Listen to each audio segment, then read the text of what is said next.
ಅನ್ನದಾತ ಸುಖೀಭವ ಕಾರ್ಯಕ್ರಮದ ಸಮಸ್ತ ವೀಕ್ಷಕರಿಗೆ ಈ ವಾರದ ರೆಟ್ರೋ ಟು ಮೆಟ್ರೋ ಕಾರ್ಯಕ್ರಮಕ್ಕೆ ಸ್ವಾಗತ ಸುಸ್ವಾಗತ. ಇದು ಜರ್ನಿ ಆಫ್ ಕನ್ನಡ ಸಿನಿಮಾ.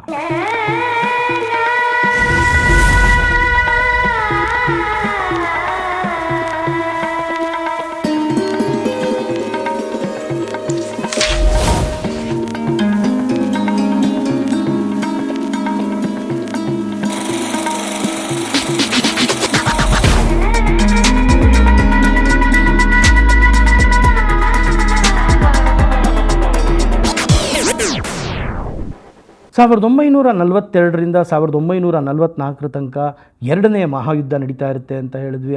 ನಡೀತಾ ಇರುವಂಥ ಸಂದರ್ಭದಲ್ಲಿ ಏನಾಗುತ್ತೆ, ಕನ್ನಡ ಚಿತ್ರರಂಗದ ನಿಧಾನಗತಿಯಲ್ಲಿ ನಡ್ಕೊಂಡು ಹೋಗ್ತಾ ಇರುತ್ತೆ. ಕೆಲವೇ ಚಿತ್ರಗಳು ಬಂದಿರುತ್ತೆ.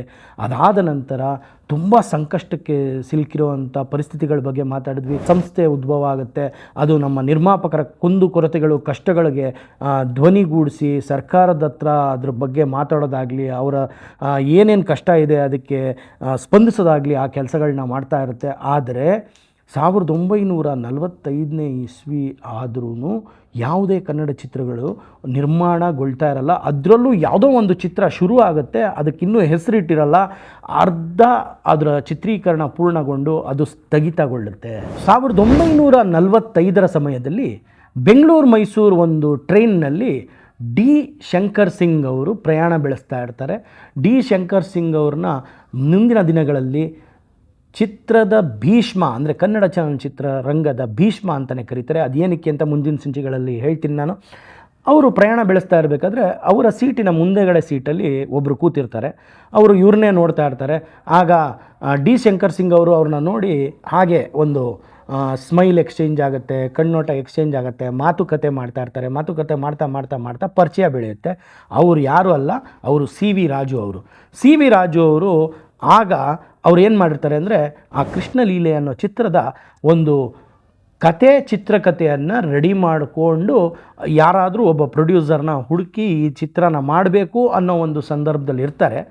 ಅದೇ ಮೂಮೆಂಟಲ್ಲಿ ಡಿ ಶಂಕರ್ ಸಿಂಗ್ ಅವರು ಒಂದು ಚಿತ್ರಮಂದಿರನ ಪರ್ಚೇಸ್ ಮಾಡೋಣ, ಅಂದರೆ ಅದನ್ನು ನಾವು ಒಬ್ಬ ಸಿನಿಮಾ ಥಿಯೇಟರ್ನ ಓನರ್ ಆಗಿ ನಾವು ಚಿತ್ರಗಳನ್ನ ಬಿಡುಗಡೆ ಮಾಡಿ ಅದೊಂದು ಬಿಸ್ನೆಸ್ ಮಾಡೋಣ ಅಂಥೇಳಿ ಅವರು ಒಂದು ಫಿಲಮ್ ಥಿಯೇಟ್ರನ್ನೇ ಪರ್ಚೇಸ್ ಮಾಡೋಣ ಅನ್ನೋ ಆಲೋಚನೆಯಲ್ಲಿರ್ತಾರೆ. ಆ ಮೂಮೆಂಟಲ್ಲಿ ಸಿ ವಿ ರಾಜು ಅವರು ಈ ಕೃಷ್ಣಲೀಲೆ ಎಂಬ ಆ ಟ್ರೈನ್ ಜರ್ನಿಲೇ ಕಥೆನ ಹೇಳಿ ಅದಕ್ಕೆ ಡಿ ಶಂಕರ್ ಸಿಂಗ್ ಅವ್ರನ್ನ ಪ್ರೊಡ್ಯೂಸ್ ಮಾಡೋಕ್ಕೆ ಒಪ್ಪಿಸ್ತಾರೆ.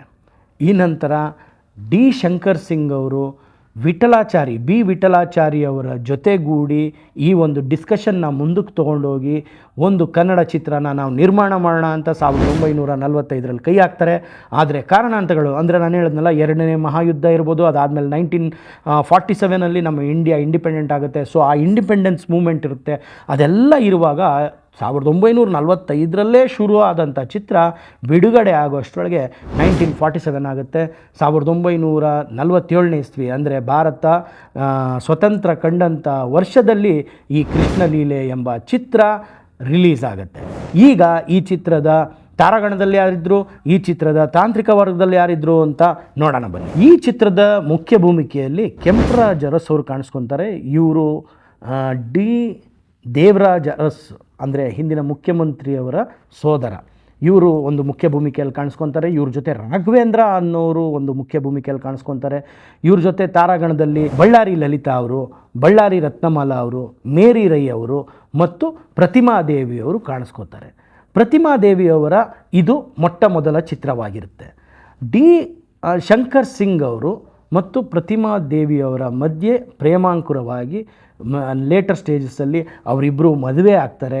ಮದುವೆ ಆಗಿ ಅವರ ಪುತ್ರನ ಹೆಸರೇ ಡಿ ರಾಜೇಂದ್ರ ಸಿಂಗ್ ಬಾಬು. ಈ ಚಿತ್ರ ತಯಾರಾಗಬೇಕಾದ್ರೆ ಡಿ ಶಂಕರ್ ಸಿಂಗ್ ಅವರು ಹಾಗೂ ಬಿ ವಿಠಲಾಚಾರ್ಯ ಅವರು ಇಬ್ಬರು ಒಂದು ಡಿಸ್ಕಷನ್ ಮಾಡಿ ಇದಕ್ಕೆ ಬಂಡವಾಳವನ್ನು ಹೂಡ್ತಾರೆ. ಬಂಡವಾಳವನ್ನು ಹೂಡಬೇಕಾದ್ರೆ ಮಹಾತ್ಮ ಪಿಕ್ಚರ್ಸ್ ಎಂಬ ಲಾಂಛನದಡಿ ಈ ಚಿತ್ರ ಚಿತ್ರೀಕರಣ ಆಗುತ್ತೆ. ಮತ್ತು ಈ ಚಿತ್ರ ಚಿತ್ರೀಕರಣ ಆಗೋದು ಬಹುತೇಕ ಮೈಸೂರು ನಗರ ಮತ್ತು ಮೈಸೂರು ನಗರದ ಸುತ್ತಮುತ್ತ. ಮತ್ತು ಎಲ್ಲದಕ್ಕಿಂತ ದೊಡ್ಡ ವಿಷಯ ಏನು ಅಂದರೆ, ಸುತ್ತಮುತ್ತ ಅಂದಾಗ ಆವಾಗ ಹೊರಾಂಗಣ ಚಿತ್ರೀಕರಣ ತುಂಬ ಲಿಮಿಟೆಡ್ ಆಗಿತ್ತು.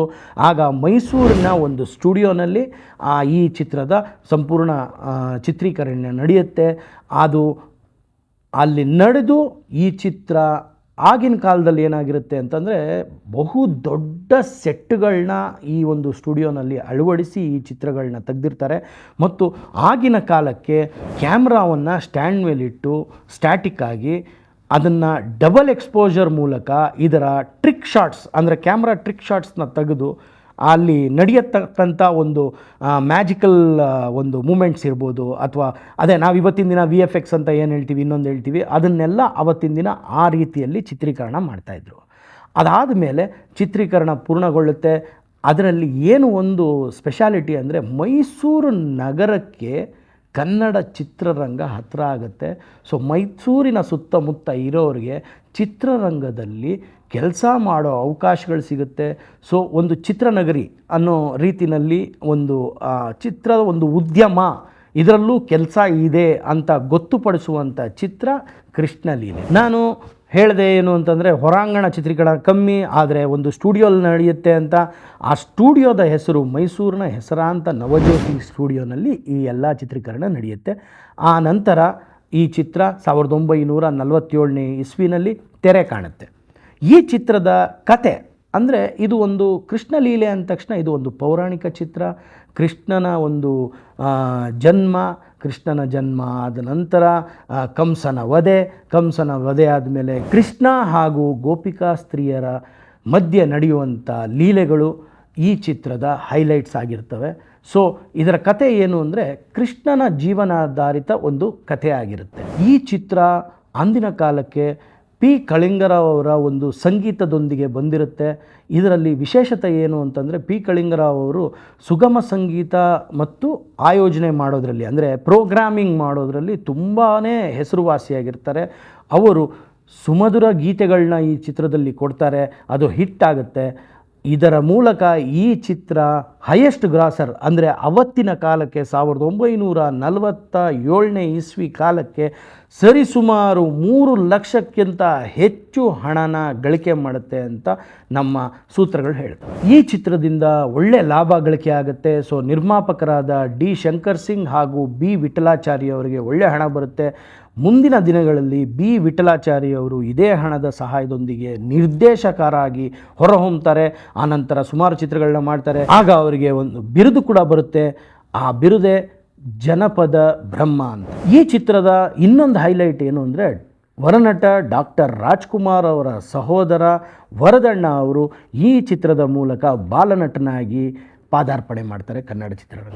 ಈ ವಾರ ನಾವು ರೆಟ್ರೋ ಟು ಮೆಟ್ರೋ ಕಾರ್ಯಕ್ರಮದಲ್ಲಿ ಕೃಷ್ಣಲೀಲೆ ಎಂಬ ಚಿತ್ರದ ಬಗ್ಗೆ ಮಾತಾಡಿದ್ವಿ. ಮುಂದಿನ ವಾರ ಇನ್ನೊಂದು ಚಿತ್ರದೊಂದಿಗೆ ನಿಮ್ಮ ಮುಂದೆ ಬರ್ತೀವಿ.